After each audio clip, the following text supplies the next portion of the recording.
اللہ تعالیٰ کس طرح اپنے پیاروں کی مدد کرتا ہے اور کس طرح متکبروں کو پٹخا نہیں دیتا ہے۔ نمرود کا یہ واقعہ آپ کو یقین دلا دے گا۔ حضرت ابراہیم علیہ السلام کے زمانے میں ایک بہت ہی متکبر اور ظالم بادشاہ نمرود، جو خود کو خدا بتاتا تھا، حضرت ابراہیم علیہ السلام کو آگ میں جلانا چاہتا تھا۔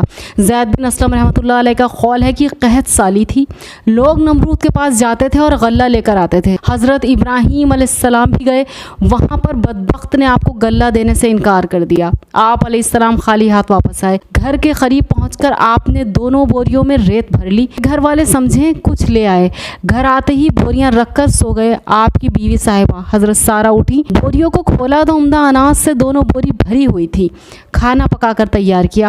آپ علیہ السلام کی بھی آنکھ کھلی، دیکھا کہ کھانا تیار ہے۔ پوچھا اناج کہاں سے آیا؟ کہا 2 بوریاں جو آپ بھر کر لائے ہیں انہی میں سے یہ اناج نکالا تھا۔ آپ علیہ السلام سمجھ گئے کہ یہ اللہ تعالیٰ کی طرف سے برکت اور اس کی رحمت ہے۔ اللہ جس طرح چاہے اپنے بندوں کی مدد کرنے پر قادر ہے۔ عالم بادشاہ کی موت کتنی دردناک تھی، یہ جانیے کہ بادشاہ کے پاس اللہ تعالیٰ نے اپنے ایک فرشتہ بھیجا۔ اس نے آ کر اسے توحید کی دعوت دی، لیکن اس نے قبول نہ کی۔ دوبارہ دعوت دی لیکن انکار کیا۔ تیسری مرتبہ اللہ کی طرف بلایا لیکن پھر بھی یہ منکر ہی رہا۔ اس بار بار کے انکار کے بعد فرشتے نے اس سے کہا اچھا تو اپنا لشکر تیار کر، میں بھی اپنا لشکر لے آتا ہوں۔ نمرود نے بڑا بھاری لشکر تیار کیا اور زبردست فوج کو لے کر سورج نکلنے کے وقت میدان میں آ ڈٹا۔ ادھر اللہ تعالیٰ نے مچھروں کا ایک دروازہ کھول دیا۔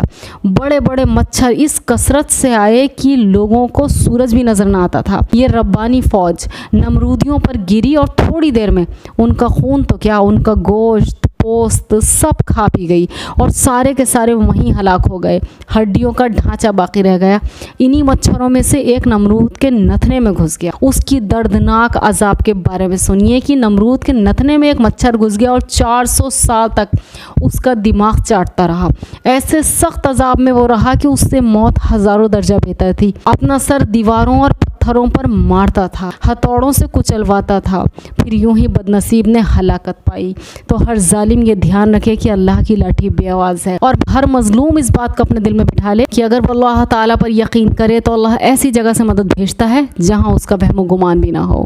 جزاک اللہ خیر۔